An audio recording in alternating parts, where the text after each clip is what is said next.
Today we're going to react to a list from US News about the best places to retire in Florida, and we've actually been to most of these places, so we'll give you our insight about them. So let's get started. So it looks like it's based on data about housing affordability, happiness, desirability, retiree taxes, job market, which is weird because if you're retired. But some people do get part-time jobs. Let's just keep busy or for extra income or whatever for cushion. Job market and access to quality healthcare, which is obviously important at that age. Well, any age really, I guess. So number 12, it's Fort Myers, which I'm glad Fort Myers made the list. I feel like not very often you see Fort Myers making a list for best places to retire. But Fort Myers is a beautiful city. It has a beautiful downtown. You got Fort Myers Beach. Yeah, I was kind of wondering, and I wonder when this came out actually too, if like they're considering kind of everything that happened after Hurricane Ian.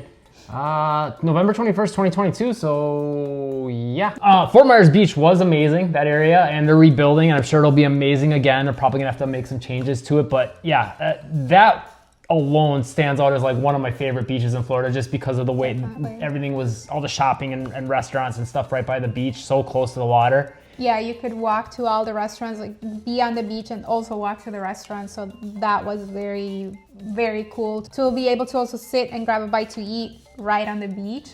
That's amazing. And yeah, then the more like inland Fort Myers downtown, I think, yeah, it's picturesque, kind of has like a vintage yet modern feel, very unique.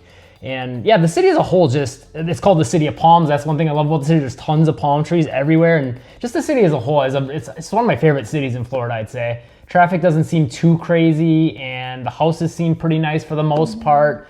Yeah, it's probably one of my favorite cities in all of Florida, and lots to do, great restaurants too. Yes. 1025, that place is, whenever someone talks about Fort Myers, like that's the first thing I think about, and then I think about the downtowns. I love 1025. Yes, and for housing options, you have a lot of different housing options. You have single family homes, villas, condos. Yeah, there's mobile home communities, as all of Florida has. Yes. So yeah, cool. Next one is Jacksonville. This one we can't say a lot about. We know it's like one of the biggest cities, I think, in the United States as far as the amount of land mass that it covers. So you got that going for you. You do have beach access. I know it's supposed to be a good market for jobs too, which again, for if you're a retiree, you know, how much does that matter? I don't know for most, but I've heard pretty good things about it. Jacksonville is popular for golfers. According to the article, it has some of the most scenic courses overlook the ocean and river, which I think if you're a golfer, that would attract me right away. That would put it over the top. Like we're both not golfers. Like I'm used to golf and I just get too mad.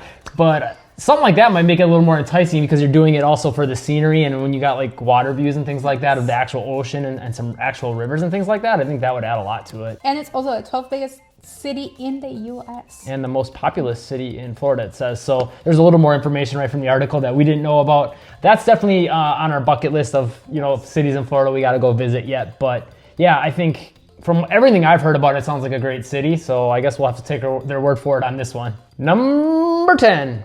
Orlando, the city we previously lived in before moving here. And I can definitely see why. Yes. We've made some trips back there. Actually, earlier in the summer, I had some work out there. We were out there for like a couple months, which is maybe why you saw us sitting on a different couch. So yeah, we were out there for a couple months again. And yeah, we definitely miss parts of Orlando for sure because there's so much to do. To me, it's one of the funnest cities, I'd say, in Florida as far as like activities. And there's always something going on too. Like, in a lot of different cities, it's planned. Like there's something going on, like festivals, things like that. Orlando is just like it's 24/7. Right. Well, yeah. 24/7. And what I was gonna say, it's not just the theme parks. Like when we say lots to do, I think that's the first thing that springs to mind for most people. I mean, sure, you got the theme parks. Halloween Horror Nights is great at Universal during that time of year. Walk, it's pretty cool. Yeah, there's just so much little different stuff to do at the theme parks, but then outside of that, all the different downtowns, you got Baldwin Park, you've got the actual downtown Orlando. Yeah, Uptown Winter Park, Uptown Altamont is a really cool area. There's just a lot of, you know, different suburbs that have their own downtown, and they all have their different feel. So it's nice to have access to all that, and if you're a retiree, to be able to kind of always have something at your fingertips to do.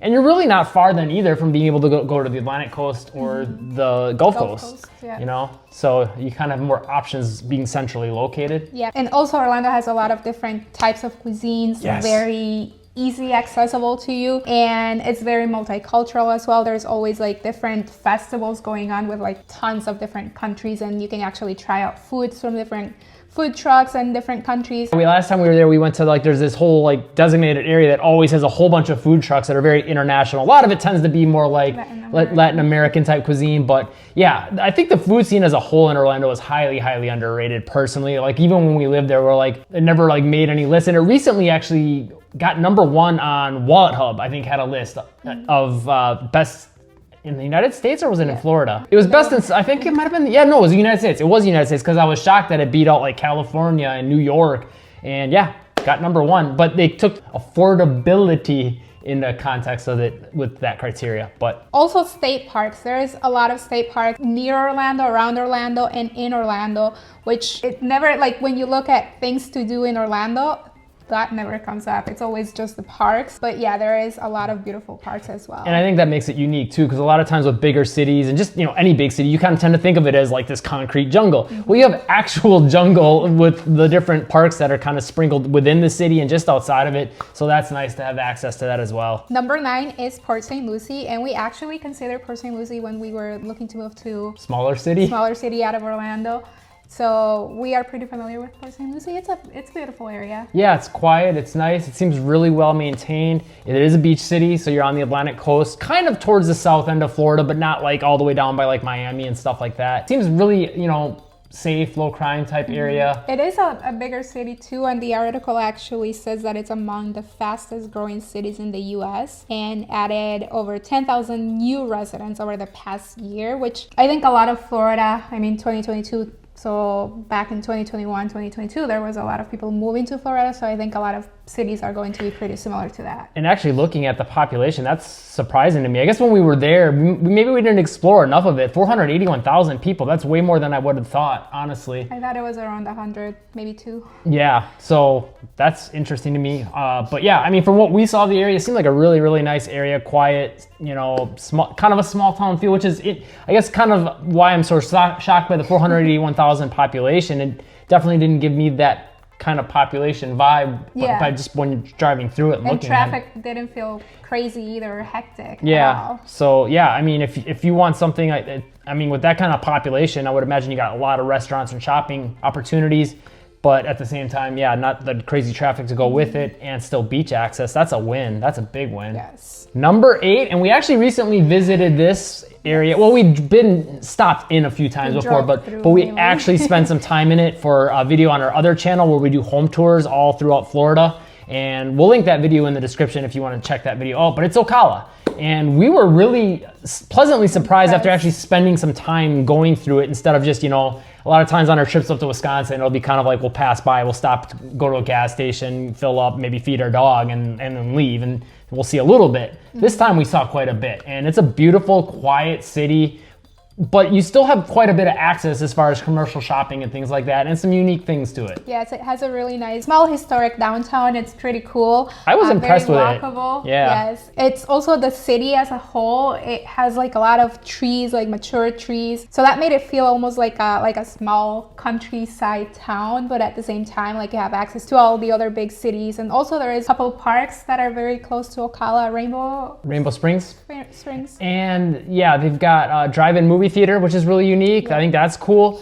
And the other thing that really stood out to me about Okala, well, number one, part of the reason they kind of grew so much over the last few years is because affordable housing. But number two, it's very quiet, and in a lot of pockets that feel rural, with opportunity to get a newer house, bigger house for less than a lot of Florida, and then big yards in a lot of them too, which is amazing. Like bigger than just about anywhere else in Florida I've seen for like an actual like established city. And the article says the population is 360,000, which I wouldn't have guessed. It does not feel that way. So it's probably like Port St. Lucie, I mean, we saw a lot of Okala last time we were there, and I think with it being so spaced out and things like that kind of helps with that feel, keeps the congestion down on the roads. And yeah, it's a beautiful like Central Florida type city. So if to give context to where this is, it's like north of Orlando, about maybe hour and a half. Maybe 2. And yeah, it's right in the middle of the state. So again, you got your pick of going east and west. You probably will have to travel a little further south to get to a lot of the beaches though. On the east coast you would have beach, but then on the west coast, I don't know, up that far if there's as many beaches. So you might have to travel down a little bit further towards like Clearwater, Tarpon Springs area. Next one is Lakeland, and we have visited as well. The first thing the article that kind of like drew me to it was the population being 705,000. It does feel like busier and hectic during rush hour, but mainly like on the I-4 area. Yeah, and not 705,000. Yeah. And also I just assumed always a lot of that traffic was just people going from Tampa to Orlando or vice versa. That's crazy. Yeah, but Lakeland also has more affordable housing compared to like Tampa or Orlando, and you're like in the middle, in between Tampa and Orlando. A lot of people will actually travel from Lakeland to work in Orlando. It gives me a little bit of vibes too, the city, somewhere like kind of reminds me of Claremont a little bit because there's a little bit of hills here and there, and then it also gives me a little bit of vibes kind of like Okala. It feels like a lot of it has that quieter feel to it, but then at the same time with the size of it, there is like a lot of commercial shopping, you know, all that kind of stuff. Legoland is in Lakeland. Or right on the edge of it. Yeah. I mean, technically, it's Winter Haven, I believe. But yeah, really close to Lakeland, which we went there with her nephew and were pleasantly surprised. It was actually way more fun than I thought it would be, and way more stuff there. So that's kind of a nice perk. And I think positionally, where it puts you is really, really nice, especially with the affordability combined with being right in between Tampa and Orlando. Like, you got Legoland right there. It's probably maybe another 30 to 45 minutes tops to get to like Disney. Universal's probably just a hair more than that.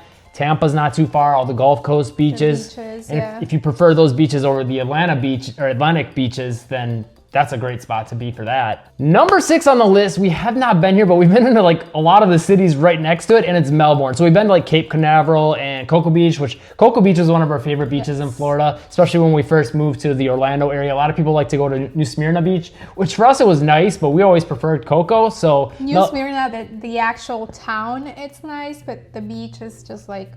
Yeah. So we can give you, I guess, a little more idea of like what it's around. Yeah, and the things that we like there. But Melbourne, we haven't been to the actual city, but it is very, very close to those. What I can tell you is also in that area, you got the Kennedy Space Center with the rocket launches. So if you're into that and NASA and all that kind of stuff, great spot for that. As far as population goes, 594,000. It's interesting to me that a lot of the cities that made this list are bigger cities. And like with big population anyway. I don't know. Some of these populations, I'm starting to wonder if they're including a lot of like the full metro because like a lot of these cities don't feel as big as the population says it is. So it might be going outside of the city limits. I think so too. And just to give you some context on location, if we didn't make it clear, so the Kennedy Space Center, Cocoa Beach, all that's on the Atlantic coast. Well, I guess for you it'd be this way, on the Atlantic coast. So that's another thing to consider. And while we're on that topic, Atlantic versus Gulf, if you're not familiar, Atlantic, you're usually gonna get a little bit more waves, consistent waves, you know, pretty much any time of the year. Gulf can be calm. Sometimes you get waves. Sometimes it's like, looks like a puddle, a nice, beautifully clear puddle though.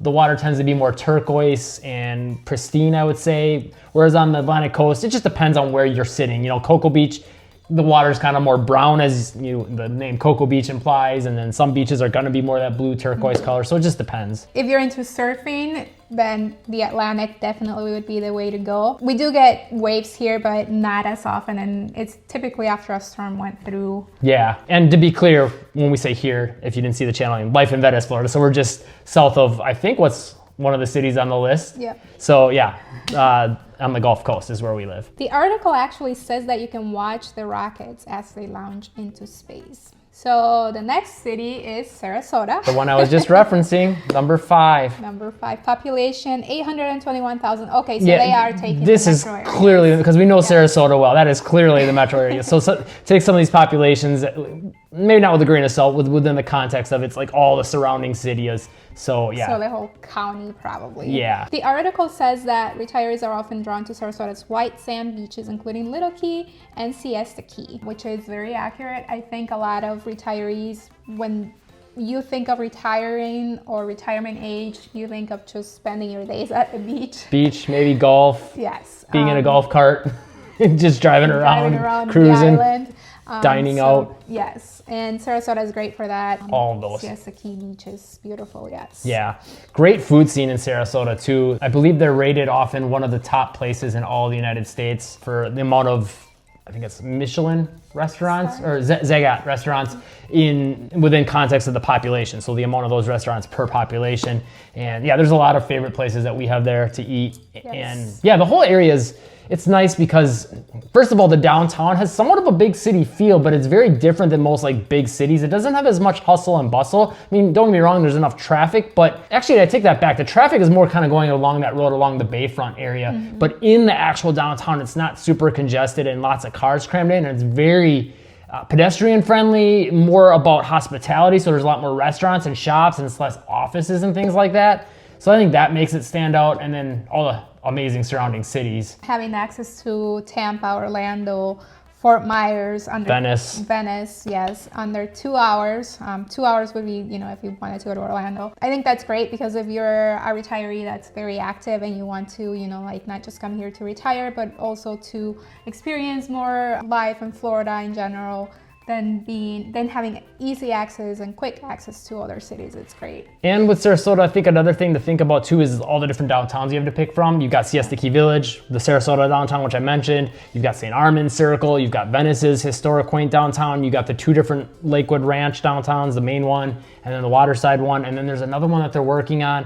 So yeah, there's plenty to do in the area. To pick from. Yeah, and so you kind of get like that Orlando type, different downtowns to pick from and lots of options, but it's a little bit less crazy, a little bit less hectic with the traffic and a little more manageable. Plus, one of the best rated beaches in the United States. A lot of times it's been the #1 rated beach, Siesta And Key. Sarasota Memorial Hospital as well. It's one of the best hospitals in the state. And also on top of that, the education system is great in the Sarasota County. I think it's the #2 in all of Florida. However, I guess if you're retiring, maybe it's not something you would need to consider as much unless you're trying to bring some more family down with you, which, by the way, if you are looking to move to the area, she is a realtor here. Call, text, or email us 941-221-1897. And also we're in Venice, which is just south of Sarasota, which it seems like is being included in this with the population. So just to give you a little context about, Venice, because I think a lot of people love Venice too now. It's kind of becoming this hot up and coming thing. We got the new Welland Park downtown and that whole development. Venice itself is amazing. You can find prehistoric shark teeth on our beaches. So yeah, lots more on our channel. If you want to check out our channel, be sure to subscribe and turn on all notifications to catch the newest videos about this area. #4 is another one we haven't been to. We know quite a bit about it based on what we've heard from other people that we know that have been there. And again, we've been pretty close to it, but not to it. And it's Daytona Beach. The article actually says Daytona is not a quiet city. So if you're one of those retirees that needs the activities, Daytona would be great for you. They have the NASCAR and the Daytona 500 Speedway as well. Yeah, that's kind of one of the big things they're known for. Obviously, the Daytona 500 is a pretty famous thing. They're also known as the most famous beach in the world, which I don't know how they got that name, or if it's just been maybe they asked a whole bunch of people name the first beach that comes to mind, or how they came up with that. But yeah, I think everyone's at least heard of it, so that's kind of cool. Another unique thing about Daytona is you can drive your vehicle onto the beach. So there's not a lot of beaches you can do that in Florida. So you can kind of tailgate and have all your supplies and stuff in the back of your truck or whatever you got to bring to the beach. So that's kind of fun. And then also affordability wise, they're one of the better cities in Florida, especially when you consider beachfront cities. They're, one of the top tier cities as far as being able to get something very affordably and close to the beach. And you're also close to Orlando and other bigger cities. Orlando's about an hour? Or less, depending. I think you can get to certain things on the east end, maybe 45 minutes, depending on traffic, of course, because I-4 can be a fickle beast. And you're also close to then Cocoa Beach, Cape Canaveral, St. Augustine. So yeah, lots of different options there. You could probably even see the rockets launch from Daytona, I would imagine. You can from Orlando, so Daytona, I think for sure. You can from Venice too. Yeah, that's true. Barely. I mean, it's really small in the sky, but yeah. So yeah, lots of perks to the area. We definitely on our bucket list to go check it out. Next one on the list is Naples, and I love Naples. It's a really nice city, very European-like. It feels like you're in a different country almost. It reminds me of Venice a lot, actually. It does, yeah. Venice is like the small Naples. Yeah, similar but different. They're sisters. Yes. Naples is a little pricier than, say, Venice or Sarasota. Yeah, pretty much all of the... Yeah, everything I can think of that we covered on the list. Yeah, it's probably going to be the most expensive. The beach is also pretty close to the downtown, just like it is here in Venice. It does feel like it's a little bit busier traffic-wise, at least compared to like Venice where we live. Maybe similar to Sarasota, I would say. But at the same time, it has even more of a small town feel than in Sarasota, I would say. But it is a really nice city. It has a really nice, quaint downtown. Kind of a quiet quaintness to it. The beaches feel a little more quiet, even though they do get pretty busy and packed. And it's a little more difficult too to find parking. So it almost feels like at least the downtown area beaches, like if you live there, it's better for you because you have easy access. But we've been to Naples before and we couldn't find parking. And yeah, it also seems like they incorporate a lot more like nature into the city, like along the beaches and things like that, and lots of palm trees and things like that. Lots of restaurants too. Yeah, definitely. And definitely I would say it's one of the more bougie places on the list. So if you want more high-end shopping, dining, things like that, Naples is definitely going to be up your alley. You see lots of really nice cars there, really nice houses, again the shopping and restaurants, designer clothes and things like that. It's definitely more high-end places on the list, I would say, in a lot of regards. Definitely really safe. And the southernmost city in Florida on the Gulf Coast too. So if you want the really warm weather, as low as you can get on the state while being on those Gulf Coast waters, Naples is the way to go for that. And you're pretty close to Miami from Naples too. Yeah, really, yeah, that's a good point. Probably a 2-hour drive maybe? Yeah, 2, maybe even a little less. Yeah, give or take. And one other nice thing about it is, like I said, it's got sort of a small town feel, but you still have access to like some more big city amenities. Like they have malls and things like that. Sarasota, which we mentioned earlier too, they have malls too. So, some of these cities that maybe don't feel that big or, super massive do still have some of these big city amenities. I think a lot of that comes back to just, there's a good market for a lot of that kind of stuff down here, whereas the rest of the nation, a lot of those kinds of things like malls and stuff are dying out. There's new ones actually going up in some areas in Florida yet. And there's lots of outlet malls too. Yeah. And Naples actually has one of the designer outlet malls, which is kind of cool. Also, it's not, like a lot of times when you think of a small city, you think it's just a small city, but all of these areas really have a lot of different cities around. So even if you're in a small city per se, you still have access to a lot of other different towns with a lot of different amenities. Yeah, that's a really good point. Yeah, if you want to do like more of the big city feel, you just go right into that city, or just to make it more affordable or smaller or quieter, if that's what you want, just get right outside of that area and still have access to all of it. Number 2 on the list, and this one kind of reminds me of Orlando a little bit after we did some more home tours, and it's Tampa. So again, on our other channel where we do all home tours, we did a bunch of houses in Tampa area. A lot of the neighborhoods and pockets of the city really reminded me a lot of Orlando as far as the neighborhoods go. So Tampa is an amazing location, again, close to the Gulf Coast, so you're really close to St. Pete. Love the Edge District there, and they're downtown. The pier is awesome. Clearwater Beach. Clearwater might be my favorite beach in all of Florida. It's definitely top 2 or 3. Yeah. So it's nice to be close to that. Yes. And obviously being a bigger city, tons of shopping, amenities. The Riverwalk area and the downtown of Tampa itself is really nice. You're about an hour and a half to Orlando, so not too far. Also, if you want to go to like the Fort Myers area, that's about a 2-hour drive. Yeah, probably about 2. Depending on traffic. I would say Tampa does feel bigger just because they do have taller buildings than like even Sarasota. Orlando. Like Orlando has some, but not many in the downtown. Yeah, it's more mid-rise buildings because they got that little airport nearby. Yeah. So, but as far as population, actually, let's check that. It's 3 million in the Tampa. Again, this is the metro. Let's see what Orlando was. I'm kind of curious to see how that stacks up because Orlando's growing really fast right now. So 2,560,000. So wow, Tampa is quite a bit bigger as of now. I wonder how updated that is, but because I think if you give it a little while, Orlando probably will outpace it just because they're growing on every edge of the city right now. Whereas Tampa, they basically have to keep moving east, which they are to some degree. And that's another thing to consider. You've got, some of the areas pretty nearby there that are a little more affordable, like Ruskin, Sun City Center, things like that. So, maybe Tampa's out of your budget, then you can go there.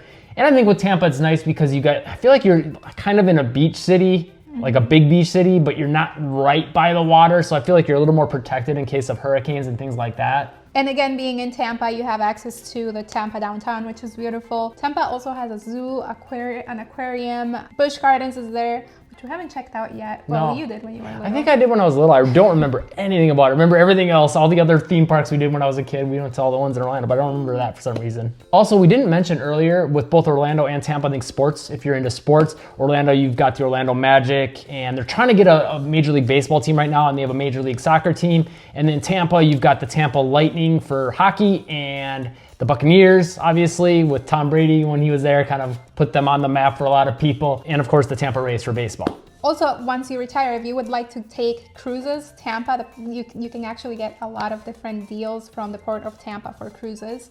And that way you don't have to drive to, like, say, Miami or Cape Canaveral to get on a cruise. Number one.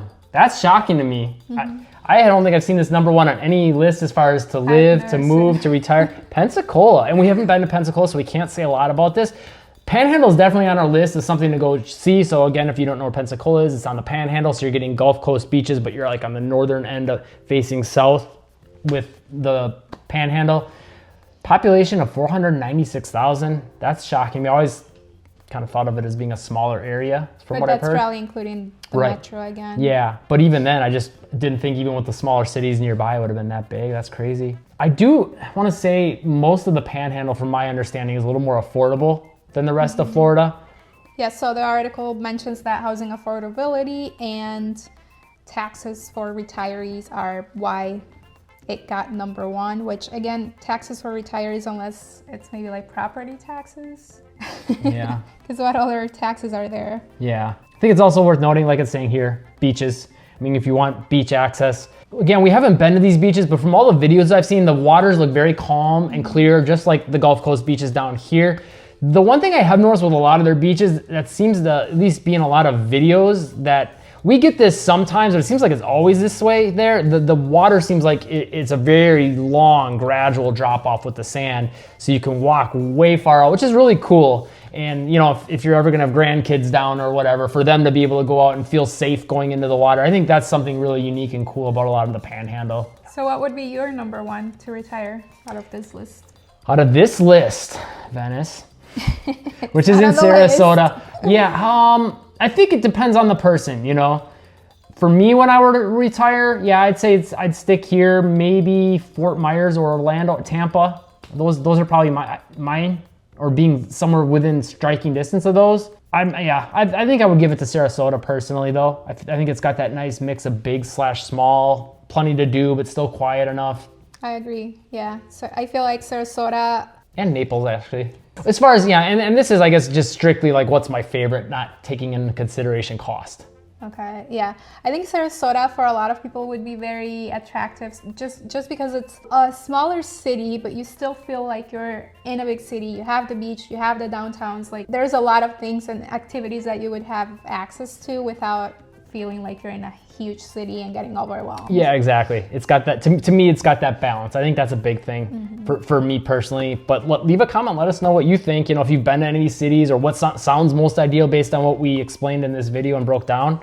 And let us know. If you're looking to move to any of these cities in Florida, make sure to call, text, or email us. We'd love to help match you up with your perfect city and your perfect home. 941-221-1897. Call or text at any time. Whether you're looking to move in the next few days or the next few months, we'll always have your back. To learn more about living in Florida, check out this playlist right here and subscribe and turn on all notifications to find out more details about what it's like to live in this area and any other videos we do about Florida in general. If you found the video helpful, hit the like button and live breezy.